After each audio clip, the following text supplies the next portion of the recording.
जैन साथियों, कैसे हैं आप सभी। तो आपने वीडियो का थंबनेल देख लिया होगा कि आज मैं यूपीएसआई की बेस्ट बुक के बारे में बात करने वाली हूं। और आप जैसा कि वीडियो में देख भी पा रहे होंगे, इसमें काफ़ी सारी बुक्स हैं। तो आपके मन में ये होगा कि ये हमें सारी बुक्स पढ़ के सिलेक्शन मिलेगा या फिर हमें इनमें से कौन सी बुक्स पढ़नी है, कौन सी नहीं पढ़नी है। तो मैं आज इस बारे में बात करने वाली हूँ और इनमें किस बुक में क्या क्वालिटी है, क्या थोड़ी सी कमी रह गई है, मैं इस बारे में भी बात करूँगी। ठीक है।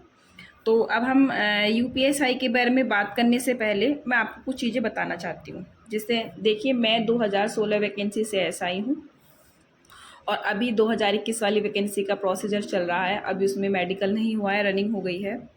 तो थोड़ा सा मैं इस एग्ज़ाम के बारे में बात कर लेती हूँ। देखिए, हर बार एग्ज़ाम का जो पैटर्न है वो चेंज होता रहता है।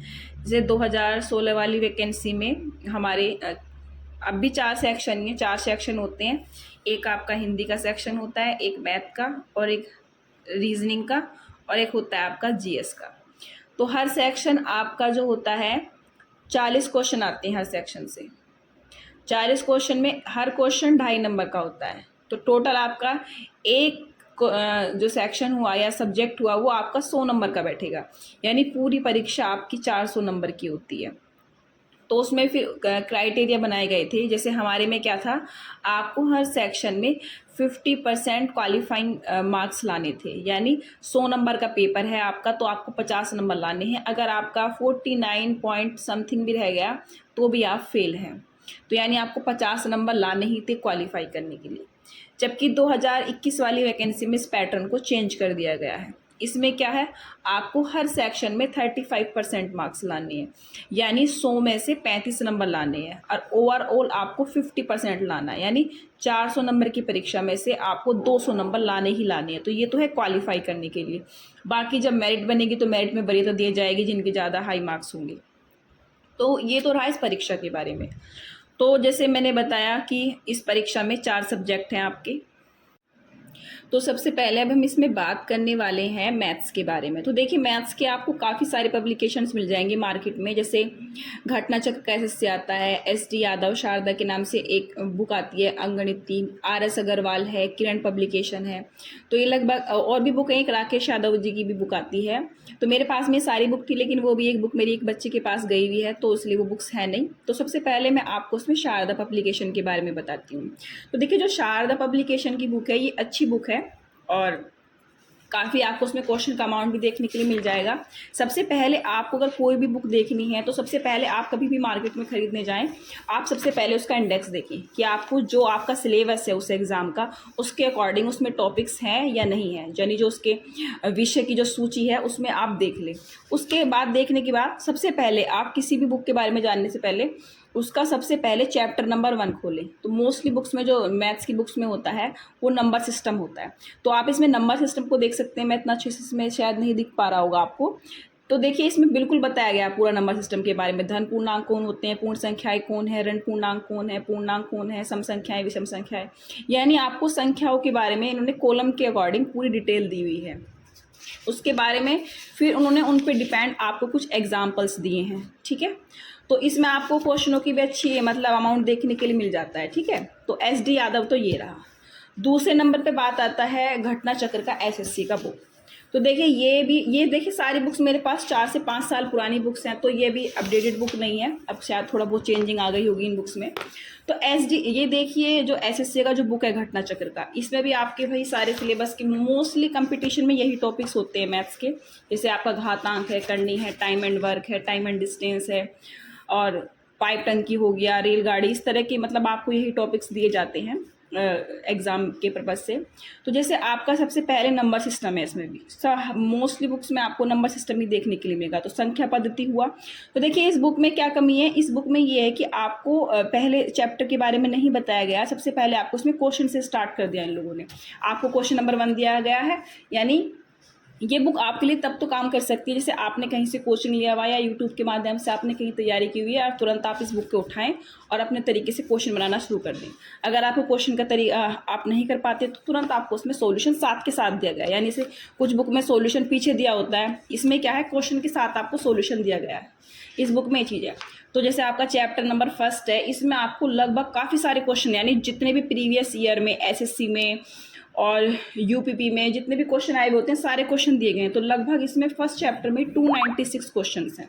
तो आप देख सकते हैं इसमें काफ़ी सारे आपको क्वेश्चन देखने के लिए मिल जाएंगे, यानी प्रैक्टिस करने के लिए बहुत अच्छा बुक है, बस थोड़ा लेंथी है। दूसरे पे मैं बात करती हूँ आपसे किरण पब्लिकेशन की। तो देखिए किरण पब्लिकेशन बुक्स में क्या है ऐसा, ये बुक लेंथी तो है लेकिन इस बुक्स के अंदर एक अच्छी बात ये है कि जब भी कोई चैप्टर इसमें शुरू होगा तो चैप्टर में जितने भी टॉपिक्स होते हैं, जो क्वेश्चंस होते हैं, उनको टाइप में डिवाइड किया हुआ है। जैसे नंबर सिस्टम है तो नंबर सिस्टम में हर क्वेश्चन एक तरह का तो होता नहीं है कि एक तरह से बनता चला जाएगा, हर क्वेश्चन को बनने का तरीका अलग होता है। तो फिर उसमें क्या किया गया है, हर क्वेश्चन में उसके टाइप को अलग डिफाइन कर दिया गया है। जैसे आपको मैं बताती हूँ सबसे पहले नंबर सिस्टम के बारे में। तो उसमें नंबर सिस्टम को देखिए, जो क्वेश्चंस हैं उसके उनको 7 तरह में डिवाइड किया गया है, टाइप 1, टाइप 2, टाइप 3, इस तरह से। तो टाइप 1 में सबसे बड़ी तथा सबसे छोटी संख्या, भिन्न, भाग। टाइप 2 में आगे भाग, भागफल, शेषफल पर आधारित प्रश्न हो गए। टाइप 3 में भिन्न पर आधारित प्रश्न हो गए। यानी हर प्रश्न के लिए अलग टाइप बना दिया इन्होंने, और फिर उस टाइप में आपको वही क्वेश्चन देखने के लिए मिलेंगे। तो यानी क्वेश्चनों को बहुत सिस्टमेटिक तरीके से इसमें रखा गया है, और बहुत मतलब चीज़ें बहुत आपको इसमें ट्रिक भी बहुत अच्छी अच्छी बताई गई हैं इस बुक्स में, और जो है एग्जाम्पल्स हैं वो बहुत अच्छे से सेट किए गए हैं। तो मतलब प्रीवियस ईयर आपका इसमें सारा हो जाता है। उसके बाद आप टाइप शुरू करेंगे तो लगभग इसमें क्वेश्चन की अमाउंट भी काफ़ी अच्छा है। जैसे कि आप नंबर सिस्टम के देख ले तो लगभग इसमें प्रश्नों की संख्या 280 है। तो 280 क्वेश्चन आप नंबर सिस्टम से कर रहे हैं किसी भी टॉपिक में, तो काफ़ी अच्छा है। नेक्स्ट बुक में बात करती हूँ आपको RS अग्रवाल के बारे में। तो देखिए RS अग्रवाल कंपटीशन में सबसे पहली बुक है और सबसे अच्छी बुक भी है। RS अग्रवाल एक तो ये कि लेंथी बुक नहीं है, दूसरा आपको उसमें सारा प्रीवियस ईयर मिल जाएगा। एक क्या है, इसमें जितने भी आपके टॉपिक्स हैं उन पे डिपेंड आपको सबसे पहले उसके बारे में डिटेल्स मिलेगी कि भाई हम इस टॉपिक के बारे में पढ़ेंगे तो क्या चीज़ें पढ़ेंगे। फिर उस पर बेस्ड आपको सारे फॉर्मूले बताए जाएंगे, फिर उस पर बेस्ड आपको उनने सारे एग्जाम्पल्स दिए होंगे। उसके बाद आपके उसमें क्वेश्चन शुरू होते हैं। मतलब अच्छी बुक है। और मुझे अगर आपको UPSI क्लियर करना है और कम समय में करना है तो सबसे बेस्ट बुक है आपके बेस तैयार करने के लिए, और बिगिनर्स के लिए भी सबसे अच्छी बुक जो है वो RS अग्रवाल है। अगर आप कंपटीशन की शुरुआत कर रहे हैं या पहली बार कंपटीशन में आप तैयारी करने जा रहे हैं तो सबसे अगर आपको कोई बुक खरीदनी है तो वो RS अग्रवाल खरीदिए। इसमें आपको नंबर सिस्टम के फर्स्ट में देखिए, पुरानी बुक है तो लगभग 5 साल पुरानी बुक है, तो उसमें 120 क्वेश्चंस मिल जाएंगे आपको। तो क्वेश्चन का अमाउंट भी अच्छा है और सारे ही क्वेश्चंस क्या है प्रीवियस ईयर में आए हुए हैं।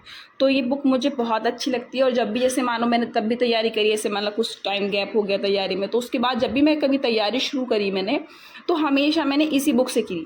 इससे आपकी सारी चीज़ें बहुत जल्दी से रिपीट हो जाती हैं। ठीक है, तो ये तो रहा आपका मैथ के बारे में। तो अब आप खुद डिसाइड कर सकते हैं कि आपको मैथ की कौन सी बुक पढ़नी है। ठीक है, तो अब हम बात करते हैं हिंदी के बारे में। तो देखिए हिंदी सबसे स्कोरिंग सब्जेक्ट होता है इस एग्ज़ाम के लिए, और हिंदी हमारी बहुत हेल्प करता है अच्छे मार्क्स लाने के लिए भी इस एग्ज़ाम में। तो देखिए हिंदी के भी काफ़ी सारे पब्लिकेशन है, जैसे घट्टा चक्र है, आपका लूसेंट है, आदित्य पब्लिकेशन है, एक डॉक्टर पृथ्वीनाथ पांडे की बुक आती है, काफ़ी सारी बुक्स हैं। तो देखिए ये एक बुक है मेरे पास में घटना चक्र का, ये काफ़ी पुराना है, ये राजस्व निरीक्षक के लिए मैंने ये बुक खरीदी थी हिंदी की। तो ये बुक में देखिए अच्छी बुक है, लेकिन इस बुक के अंदर वोकैब तो अच्छा है, लेकिन इसके अंदर अगर आपको कोई टॉपिक मतलब अच्छे तरीके से पढ़ना है तो वो टॉपिक इसमें नहीं दिया गया है। जैसे इसमें रस अलंकार तो टॉपिक है, लेकिन इसमें छंद नहीं दिया गया है, संज्ञा के बारे में इसमें कुछ नहीं दिया गया है, और ना ही इसमें स्वरनाम है। मतलब इस तरह का आपको थ्योरेटिकल टॉपिक नहीं दिया गया है। 1-2 टॉपिक देने के बाद में उसके बाद इन्होंने इसमें सिर्फ वोकैब दिए। यानी वोकैब अगर आपको तैयार करनी है तो ये बुक अच्छी है। हालांकि काफ़ी सारे बच्चों के पास में ये बुक होगी भी नहीं, क्योंकि काफ़ी पुरानी बुक है। अब शायद इसका कोई अलग एडिशन आता हो तो मुझे नहीं जानकारी है उस बारे में। तो देखिए ये तो देखिए बुक्स भी 2 पर्पज़ से आती है हिंदी की, एक वोकैब के बेस से और एक आपको थ्योरेटिकल पढ़ना है। तो देखिए ये बुक है एक डॉक्टर पृथ्वीनाथ पांडे की, सामान्य हिंदी की। ये मुझे एक सर ने सजेस्ट की थी कभी कि आप इस बुक को खरीदिए अगर आपको हिंदी की अच्छी जानकारी चाहिए। तो ये सही बात है कि अगर आपको हिंदी की से पूर्ण जानकारी चाहिए तो आपको हिंदी की से पूर्ण जानकारी मिलेगी। लेकिन इसमें इतना काफ़ी डीप तरीके से बताया गया है, चीज़ों को बहुत वाइडली बताया गया, तो मैं समझती हूँ कि इस परीक्षा के लिए इतना हमें ज़रूरत नहीं है कि हम इतना किसी भी चीज़ को हम इतना डीपली पढ़ें, या हम भाषा शास्त्र का इतना समीक्षण और परीक्षण और ज्ञान प्राप्त करें इससे जो उसमें पहला टॉपिक लिखा हुआ है। मतलब इस तरह के इसमें टॉपिक्स बनाए गए हैं, मतलब काफ़ी वाइडली है। लेकिन इस बुक के अंदर अच्छी बात क्या है कि अगर आपको कोई भी चीज़ किसी बुक के अंदर नहीं मिल रही है, तो ये बुक इतनी वाइड है, इसके अंदर आपको वो चीज़ ज़रूर मिलेगी। इसमें संधि भी जब आप पढ़ेंगे तो संधि का आपको मान लो पूरी महारत ही हासिल हो जाएगी। ये नहीं कि संधि सिर्फ आप एक एग्जाम के लिए पढ़ेंगे, संधि में आप एक तो मास्टर इंसान बन जाएंगे इस बुक से। तो ये तो रहा इस बुक के बारे में। मतलब ये बुक अच्छी है लेकिन थोड़ी लेंथी है, हिंदी की बुक जो है। जबकि जो मैंने पहली घटना चक्र वाली ये बुक बताई जो उन्होंने राजस्थान नक्षक के लिए निकाली थी, इसमें वो कैब ज़्यादा है। तो जब भी आप बुक्स खरीदने जाएं तो सबसे पहले आप हमेशा अपना सिलेबस अपने माइंड में रखें कि मेरे सिलेबस में क्या क्या टॉपिक हैं। उन टॉपिक के बेस पर ही आप उस बुक को खरीदें और सबसे पहले आप उसका फर्स्ट चैप्टर देखें। तो फर्स्ट चैप्टर से ही उनका जो समझाने का या बताने का तरीका होगा वही आपको मतलब गाइड करेगा कि आपको ये बुक खरीदनी है या नहीं खरीदनी है। तो पहली बुक देखिए, जो घटना चक्र वाला था ये उस समय का, ये मुझे वोकैब के अच्छे माध्यम से अच्छी लगी। और जो पृथ्वीनाथ पांडे जी की बुक है, इस बुक में क्या है, ये बुक आपको अगर कोई चीज़ बहुत डीपली पढ़नी है और आपको कोई चीज़ कहीं नहीं मिल रही है तो आपको उस बुक के अंदर मिल जाएगी। ये रहा इस बुक के बारे में। इसके बाद में मैं फिर अब आपको और हिंदी की देखिए एक लूसेंट बुक आती है। लूसेंट भी बहुत अच्छी बुक्स है, आप लूसेंट पढ़ना चाहते हैं आप लूसेंट पढ़ सकते हैं, ठीक है। अब उसके बाद में आजकल एक मार्केट में बुक आई हुई है आदित्य पब्लिकेशन के नाम से, बहुत अच्छी बुक्स आई हुई है इस टाइम। ये मैंने अभी जब 2021 वाली SI की परीक्षा हुई थी तो इससे पहले मैंने ये बुक खरीदी थी, क्योंकि मार्केट में काफ़ी ज़्यादा मिल रही थी तो मैंने खरीदी, क्योंकि मुझे बुक्स खरीदने का बहुत शौक है। तो मैंने ये बुक खरीदी। तो आपको इस बुक के अंदर देखिए कि जो मेनली बनाई गई है ये लोअर PCS और UP RO ARO के लिए, आप देख भी सकते हैं इसमें। लेकिन ये आपकी हर एग्ज़ाम में हेल्प करेगी।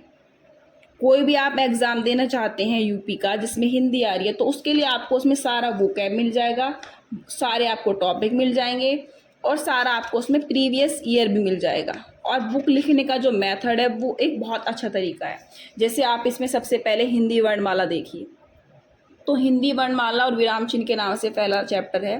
तो आपको इसमें बिल्कुल सिस्टमेटिक तरीके से उन्होंने पूरी वर्ण तालिका बनाई हुई है, स्वर को अलग रखा हुआ है, व्यंजन को अलग, फिर स्वर को बांटा हुआ है, व्यंजन को अलग बांटा हुआ है। तो वो उन्होंने एक जो है डायग्राम के माध्यम से समझाने की कोशिश करी है, तो ये चीज़ बहुत अच्छी है। फिर उन्होंने स्वर को हम कैसे बोलते हैं, अनुनासिक निनासिक, जो जितने भी हमारे स्वर हैं उनका बोलने का जो स्थान है उसके बारे में इन्होंने बहुत अच्छे से बताया हुआ है। तो ये बुक मुझे बहुत अच्छी लगी। अगर आपके पास हिंदी की ये बुक है आदित्य पब्लिकेशन वाली या फिर लूसेंट वाली, तो ये बुक अपने आप में अच्छी बुक है, आप इनसे तैयारी कर सकते हैं। उसके बाद मैं बात करूँगी आपसे कि ये एक बुक आई थी अरिहंत की, अभी जब हमारी 2016 वाली वैकेंसी थी उस टाइम मैंने ये बुक परचेज़ करी थी, तो उस समय मार्केट में काफ़ी आई हुई थी। और ये बुक मुझे बहुत अच्छी लगी। अभी मैं आपको इस बुक के बारे में बताऊंगी। तो सबसे पहली अच्छी बात है इस बुक्स में कि इसमें जो SI का सिलेबस है वो इसके इंडेक्स पे दिया हुआ है, चाहे वो हिंदी के आपके कौन कौन से टॉपिक्स आएंगे, मूल विधि से क्या आएगा, भारतीय संविधान से क्या आएगा, रीजनिंग से, मैथ से क्या आएगा। मतलब एक तो इसमें आपको पूरा सिलेबस इसके फ्रंट पेज पे लिखा हुआ मिल जाता है। तो सबसे अच्छी बात ये है आपको उसमें परेशान होने की ज़रूरत नहीं पड़ती कि भाई बार बार सिलेबस देखें या बार बार PDF ओपन करके देखें या कहीं सिलेबस लिखा हो उसे देखें। इसमें आपको फर्स्ट पेज पर ही आपको उसका सारा इंडेक्स मिल जाता है देखने के लिए।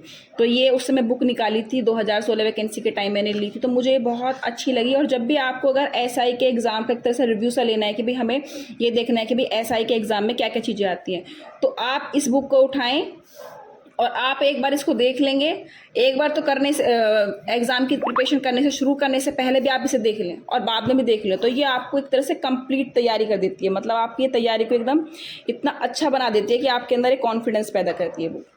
तो आप इसमें आप देखें जैसे कि जो इसमें मूल विधि है वो भी इसमें बहुत अच्छी लगी जो उसने लिखा हुआ है, जैसे पर्यावरण संरक्षण अधिनियम है 1986 का। तो आप देख सकते हैं, देखिए इसमें इन्होंने किस तरह से बताया, धारा 1 के बारे में, धारा 2, मतलब इसमें इतना अच्छा तरीके से इन्होंने लिखा हुआ है। ये देखिए अभी सारी धारा हो गई। उसके बाद में क्या होगा, फिर आप नेक्स्ट पेज पे जाएंगे तो आपको उसका थोड़ा सा और वाइड बताया जाएगा, मतलब जो नेक्स्ट वाली धारा है वो दी जाएंगी। आप देख सकते हैं, देखिए इसमें जितनी भी मतलब उस अधिनियम से रिलेटेड जितनी भी धारा होंगी, हर धारा के बारे में ये नहीं कि ऐसे ही बता के छोड़ देगा, थोड़ा थोड़ा सबके बारे में जानकारी दी गई है और ज़्यादा वाइड भी नहीं बताया गया कि आपको बिल्कुल जो है पूरा ही जानकारी होना चाहिए। उसके बाद में फिर क्या है, सबसे लास्ट में सारी धाराओं को उन्होंने लिख के उसका सिर्फ हेडिंग लिख दिया है कि भाई धारा 1 में संक्षिप्त नाम विस्तार है, धारा 2 में परिभाषाएँ हैं, इस तरह से सारी धाराओं के बारे में बता दिया गया। फिर उसके बाद में उस पर बेस्ड अभ्यास प्रश्न भी हैं, यानी आप जो है इससे, इस टॉपिक से या इस अधिनियम से किस किस तरह के क्वेश्चन बन सकते हैं वो भी उन्होंने बता दिया गया। तो ये मुझे बहुत अच्छी लगी। उसके बाद हम बात करते हैं जीएस के बारे में। देखिए तो जीएस आप लोग भी जानते हैं कि इसका कोई और छोर है नहीं, और जीएस जितना पढ़ो किसी भी एग्ज़ाम के लिए उतना ही कम होता है। फिर भी काफ़ी सारी बुक्स हैं जीएस के लिए। देखिए आप कोई भी बुक ले सकते हैं, एक अच्छी जिसमें आपको अपने सिलेबस के सारे टॉपिक्स मिल जाएं। ऐसे में आप जानते ही हैं लूसेंट, कौन नहीं जानता लूसेंट की बुक को, तो ये बुक काफ़ी अच्छी है। देखिए सभी जितने भी कंपटीटर हैं सभी इस बुक्स को पढ़ते हैं, हमने भी पढ़ी है, बहुत अच्छी बुक्स है। और इस एक बुक में आपको सारी ही चीज़ें मिल जाती हैं, ठीक है। तो अब आपको लूसेंट पढ़ना है और एक परीक्षा वाणी है वो भी पढ़ सकते हैं आप। और एक मेरे पास में छोटी सी बुक्स थी ये भगवती के नाम से, राज व्यवस्था की। ये बुक मुझे पॉलिटी के लिए बहुत अच्छी लगती थी, बिल्कुल छोटी सी बुक्स थी और इसमें आपको जो भी टॉपिक पढ़ना है उसके बारे में उसे डिपेंड वन लीनियर क्वेश्चन आपको बहुत अच्छे से मिल जाते थे। तो मुझे बुक, जब मैं आज आपके लिए वीडियो बनाने के लिए मैं बुक्स ढूंढ रही थी तो मुझे बुक मिली तो मुझे बड़ी अच्छी लगी। जैसे संसद है तो संसद से रिलेटेड जितने भी क्वेश्चन हैं वो उसमें बता दिए गए हैं, ठीक है। इसके अलावा जीएस के लिए देखो क्या है, जीएस के लिए आप देखिए प्रैक्टिस तो आप करेंगे ही, जीएस के लिए आपको देखो करंट भी देखना होता है। और इसके बाद मैं बात करना चाहूँगी मैं यूपीएसआई के प्रैक्टिस सेट के लिए। देखिए प्रैक्टिस सेट के लिए काफ़ी चीज़ें आती हैं। देखिए सबसे अच्छा मुझे घटना चक्र का प्रैक्टिस सेट लगता है। घटना चक्र में जो प्रीवियस ईयर है आपका वो भी दिया हुआ होता है, जितने भी आपके अभी तक उप निरीक्षक के एग्जाम हुए हैं वो भी दिए हुए होते हैं। मेरे पास 2016 वैकेंसी का ही है, क्योंकि उसके बाद मैंने कोई प्रैक्टिस सेट 21 वाले के लिए मैंने लिया ही नहीं था, क्योंकि मेरे पास में यही इनफ थे। उसके बाद में आपका देखिए ये आता है, एक गाइडर के नाम से आता है और एक ये एस चांद के नाम से आता है। तो अगर आपके पास में इनमें से भी कोई प्रैक्टिस सेट है, आपको ऑफलाइन भी एक प्रैक्टिस सेट लेना चाहिए। देखिए यूँ तो हमारी परीक्षा ऑनलाइन ही होती है, लेकिन ऑफलाइन भी आपको बहुत अच्छा मार्गदर्शन मिलता है और आपको इसमें प्रीवियस ईयर मिल जाता है, ठीक है। जितने भी आपके जो पिछले एग्जाम हुए हुए होते हैं, जो चीज़ें हैं, जैसे कि इसमें आप देख सकते हैं ये मुख्य परीक्षा 2014 वाला है, जो हमसे पहली वाली वैकेंसी हुई थी 11 वाली, उनका एग्जाम्स दिया हुआ है, क्योंकि उसमें प्री मेंस भी इंटरव्यू भी थे। तो आप देख सकते हैं। तो देखिए प्रैक्टिस सेट भी एक अपना बहुत अहम रोल प्ले करता है किसी भी एग्ज़ाम में। आप कितनी भी अच्छी तैयारी कर लें, अगर आप प्रैक्टिस सेट नहीं लगाते हैं, चाहे वो ऑनलाइन है चाहे वो ऑफलाइन है, तो आपकी तैयारी कंप्लीट तैयारी नहीं मानी जाती और आपके अंदर एक आत्मविश्वास भी नहीं आ पाता जब तक आप प्रैक्टिस नहीं लगाते हैं। तो इसमें लगभग 20 प्रैक्टिस सेट दिए हुए हैं। तो इसमें देखिए जो है गाइडर वाली है, इसमें प्रीवियस ईयर नहीं है। गाइडर वाली बुक में प्रीवियस ईयर नहीं है, सिर्फ इन्होंने ऐसे ही बनाया हुआ है। ये गाइडर वाला सिर्फ अपनी तरफ से जो उन्होंने एग्ज़ाम्स प्रैक्टिस सेट बनाए हैं सिर्फ वही दिए हुए हैं, ठीक है। बाकी जो ये घटना चक्र वाली है, घटना चक्र वाली में प्रीवियस ईयर भी दिया हुआ है।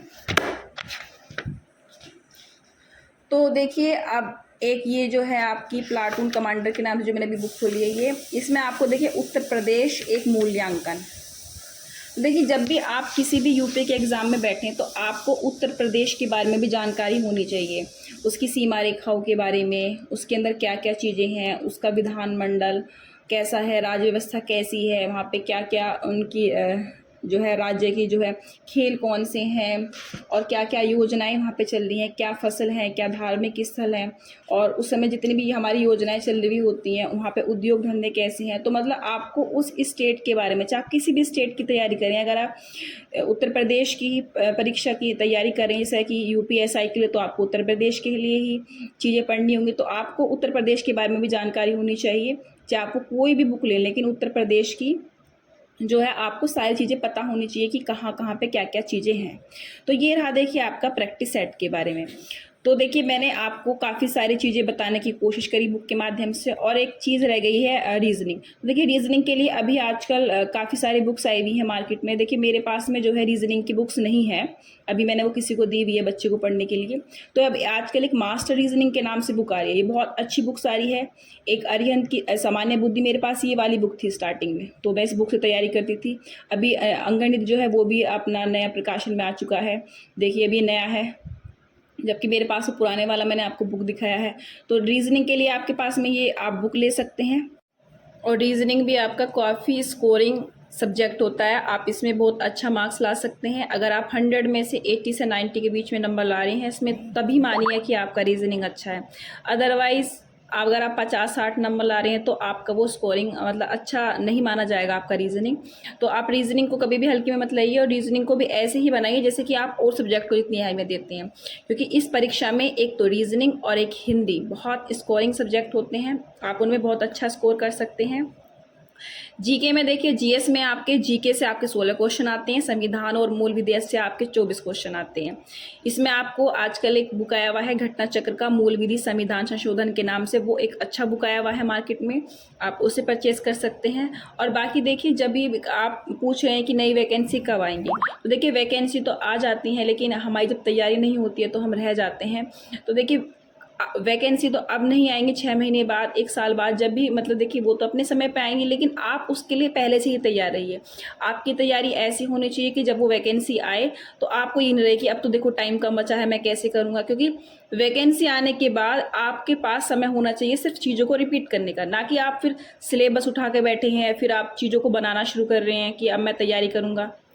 तैयारी किसी भी परीक्षा की पहले से ही की जाती है, उसके फॉर्म आने के बाद तो हम सिर्फ चीज़ों को रिपीट करते हैं, प्रैक्टिस सेट करते हैं और अपने आप को और बहुत उसमें स्ट्रॉन्ग बनाते हैं चीज़ों में। क्योंकि आजकल आप भी जानते हैं कंपटीशन कितना ज़्यादा है, एक एक सीट पे कितने कितने लोग लड़ रहे हैं, 100 हजार हजार की संख्या में लोग लड़ते हैं एक ही सीट के लिए। तो आपको वो क्यों चुनेंगे, तब आपके अंदर कुछ बेस्ट होगा, तभी आपको चुना जाएगा। तो मैंने देखिए आपकी कोशिश करी बुक के माध्यम से, ये सारी बुक्स मेरी ही हैं जो मैंने उस टाइम पे पढ़ी थी, ठीक है। मैंने 2021 वाला भी निकाला है, 16 वाला भी निकाला है। तो मैं अपने एक्सपीरियंस से कह सकती हूँ कि इनमें से अगर आपके पास कोई बुक है तो ये बेस्ट बुक है। इसके अलावा करंट अफेयर भी आपका एक अच्छा रोल प्ले करता है इस एग्ज़ाम में। तो करंट अफेयर के लिए काफ़ी सारी मैगज़ीन आती हैं, मंथली भी आती हैं और 6 मंथ और 1 ईयर की भी आती हैं। जैसे प्रतियोगिता दर्पण एक बहुत अच्छी मैगज़ीन है, और एक युवा करंट के नाम से भी आती है, वो बहुत अच्छी मैगज़ीन है। इसके अलावा आप किसी यूट्यूब चैनल को फॉलो कर सकते हैं करंट अफेयर के लिए। और अगर आपने कहीं कोचिंग ज्वाइन करा हुआ है तो जाहिर सी बात है वहाँ पे भी आपको मंथली चीज़ें बताई जाती होंगी। और एग्ज़ाम का लेवल देखिए ईजी नहीं होता है, क्योंकि रीजनिंग और मैथ काफ़ी जो है कैलकुलेटिव होता है और टाइम भी लेता है। तो आपको उसके लिए अपने आप को परफेक्ट बनाना है कि आपका रीजनिंग मैथ बहुत अच्छा हो जाए। वैकेंसी जब आएंगे आप एग्ज़ाम निकाल लेंगे। और बाकी देखिए इस वीडियो के माध्यम से मैंने आपकी थोड़ी हेल्प करने की कोशिश करी है बुक के लिए। अगर आपको किसी और विषय पर भी जानकारी चाहिए तो आप मुझे कमेंट सेक्शन में बताइएगा, मैं उस चीज़ पर वीडियो बनाऊंगी। और ये वीडियो आपके लिए कितनी हेल्पफुल रही आप मुझे बताइएगा। और जल्दी ही मेरी एक वीडियो आएगी सब इंस्पेक्टर के थाने में क्या क्या कार्य होते हैं। तो मिलते हैं नेक्स्ट वीडियो में, तब तक के लिए जय हिंद, जय भारत।